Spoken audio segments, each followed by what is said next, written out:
Welcome to 108 news Telugu బులెటిన్ల ముందుగా headlines. All India RSC 2025లో పాల్గొన్న చంద్రబాబు కేరింతల చప్పట్లతో మారుమోగిన ప్రాంగణం. దేవాదుల ట్రయల్ రన్ సక్సెస్, అన్నదాతల్లో వెల్లివిరిసిన ఆనందం. చంద్రబాబుకు బిగ్ షాక్, స్థానిక సంస్థల్లో వైసీపీ జయకేతనం. పంత్ కెప్టెన్సీపై కోపం, టీవీ పగలగొట్టిన ప్యానలిస్ట్. తమిళనాడులోని చెన్నైలో ఏపీ సీఎం చంద్రబాబు పర్యటిస్తున్నారు. మద్రాస్ ఐఐటీలో జరుగుతున్న all India research scholars summit 2025లో చంద్రబాబు పాల్గొన్నారు. చంద్రబాబు పరిచయ కార్యక్రమంలో కేరింతలు చప్పట్లతో ప్రాంగణం మారుమోగింది. ఇకపై భవిష్యత్ అంతా భారతీయులదే అని చంద్రబాబు తెలిపారు. ఐఐటీ మద్రాస్ అనేక విషయాల్లో దేశంలో నెంబర్ 1గా ఉందని కొనియాడారు.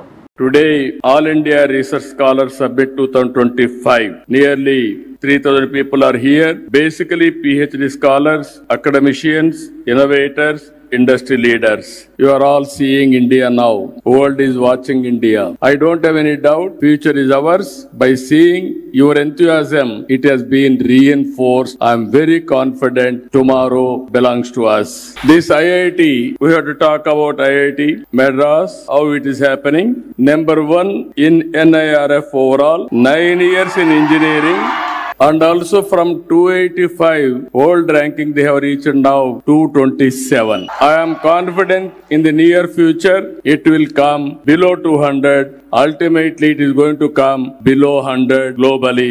It is going to happen. And also very good models. They are messaging. Just now I spoke to them. What are all the new ideas I am having, everything they are doing. I really appreciate them.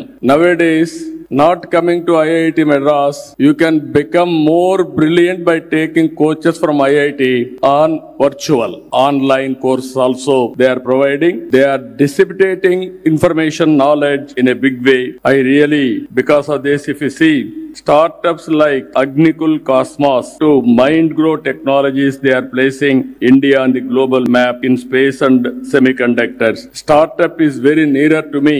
They are having very clear goal, 100 startup initiative with venture capital valued 45,000 crores and also 80% survival rate. Always we are talking about how much money they are going to get after completing the courses. This is one place we are talking about startup while going out. You are going as an entrepreneur.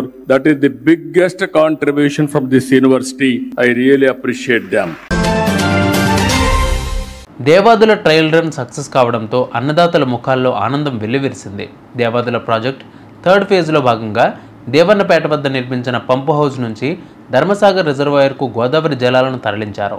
Ramappa చెరువు నుంచి దేవన్నపేట వద్ద pump house వరకు 1,494 కోట్లతో 49.06 కిలోమీటర్ల మేర tunnel నిర్మాణం పూర్తి కాగా ఇక్కడ నుంచి ఒక మోటార్ ద్వారా నీటిని విడుదల చేశారు.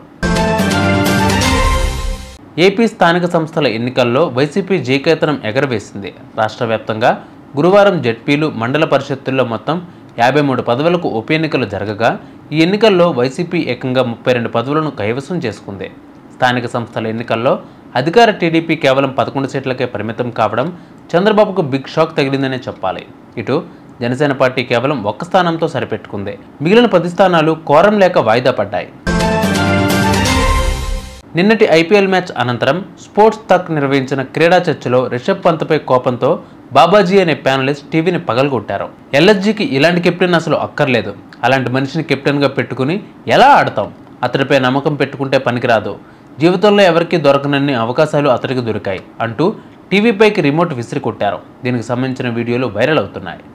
చూసారుగా, ఇవి వాళ్ళ అప్డేట్స్. మరిన్ని అప్డేట్స్తో మళ్ళీ మీ ముందుకు వస్తాను. అందరికీ వాచింగ్ 108 న్యూస్ తెలుగు.